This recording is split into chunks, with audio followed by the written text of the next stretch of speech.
Knowing how to plan effectively may be the difference between ensuing failure and consistent success.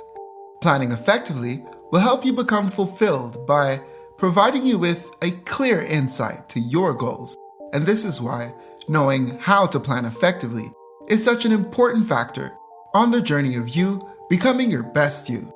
Hi, I'm HC.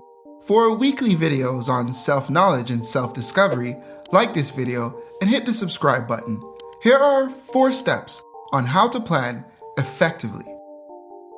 Step 1. Do your research. In this context, to do your research means to find a general reference point to the direction that you are headed.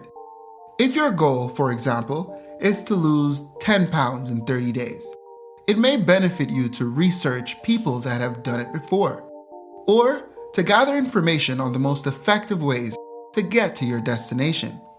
This is because we often think we know, but really have no real idea. Imagine this like shooting a basketball in a net from the 3-point line. In theory, it's easy. Just throw said ball into the net. However, in practice, you may come to realize that it is much more difficult than it appears to be.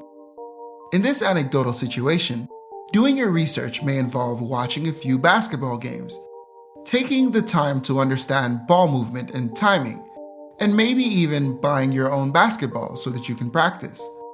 All of which will help you accomplish the goal of successfully shooting the ball in the net from the 3-point line.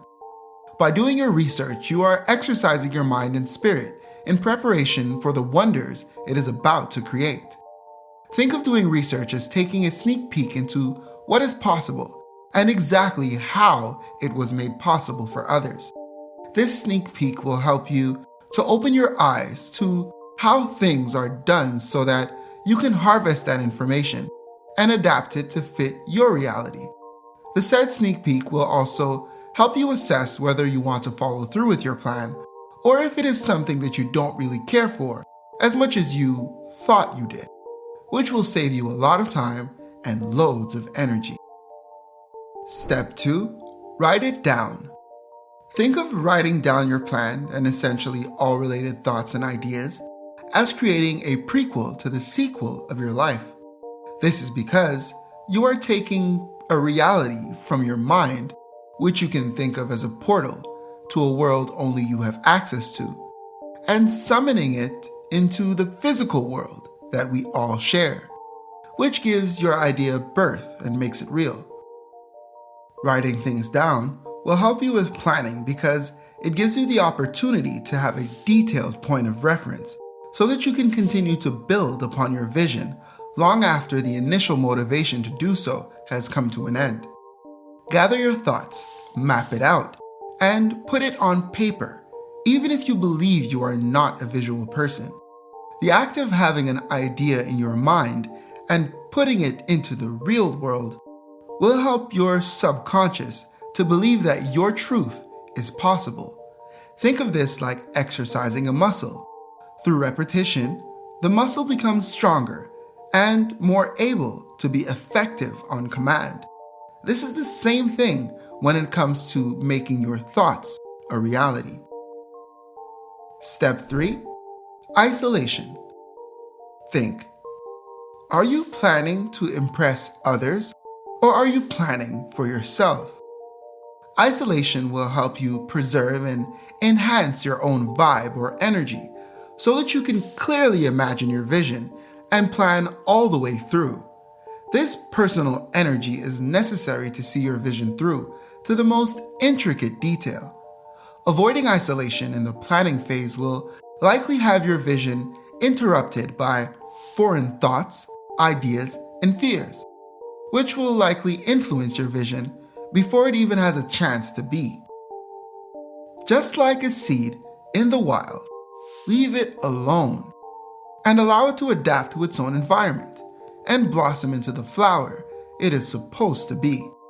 By tampering with it, it may become something, but it will not be itself.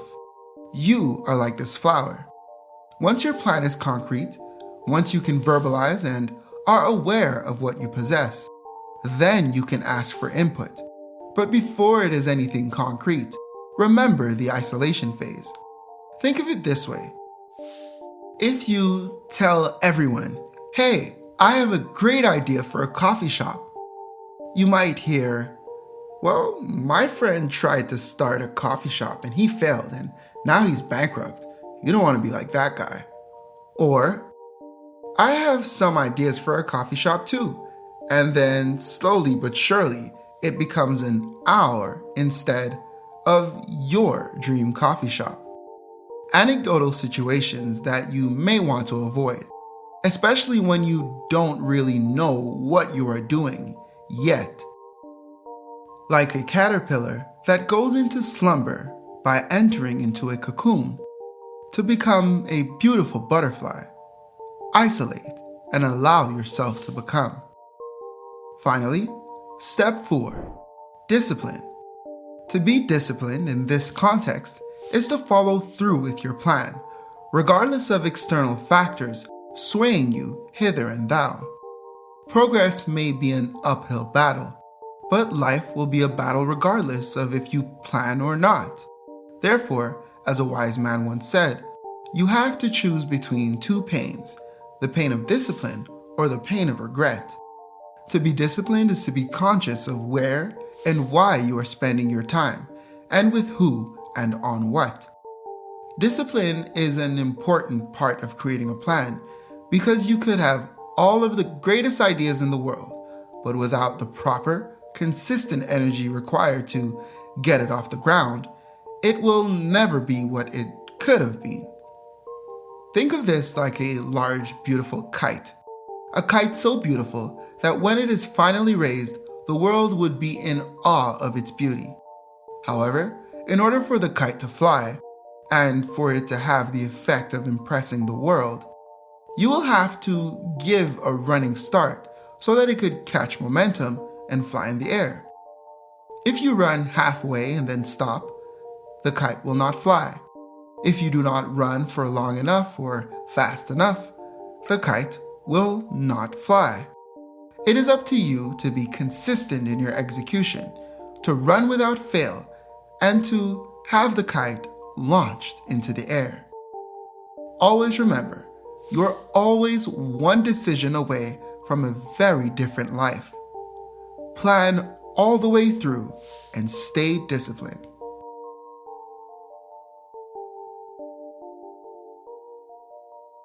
So that's it, Howell family. Those are the 4 steps on how to plan effectively and move forward today. Thank you for watching this video until the end. You are appreciated. Like and share this video and consider subscribing to this channel if you haven't already. I'll see you here next time on Howell Consultations, the how-to being true to you.